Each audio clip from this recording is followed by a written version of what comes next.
السلام علیکم ورحمۃ اللہ وبرکاتہ۔ آج کا جو ہمارا جملہ ہے وہ ہے، مثال کے طور پر آپ کہتے ہیں کہ آپ سب کل تیار ہوں، کل ہمارا میٹنگ ہے۔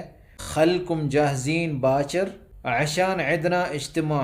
خلکم جاہزین باچر عشان عندنا اجتماع۔ خلکم آپ سب ہوں، جاہزین تیار، باچر کل، عشان کیونکہ، عندنا ہے ہمارے پاس یا ہوگا، اجتماع میٹنگ۔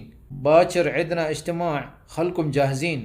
خلکم جاہزین باچر عشان عندنا اجتماع۔ خلکم جاہزین باچر عشان عندنا اجتماع، یا باچر عندنا اجتماع خلکم جاہزین۔ یہ جملہ اس وقت بولا جاتا ہے جب آپ اجتماع کی جگہ آپ کوئی دوسرا لفظ بھی بول سکتے ہیں، لیکن آپ جب کسی سے کہتے ہیں کہ کل تیار ہوں، کل ہمیں وہاں جانا ہے، یہاں جانا ہے، یہ کام کرنا ہے، وہ کام کرنا ہے، تو یہ جملے، اس طرح کے جملے اس وقت استعمال ہوتے ہیں۔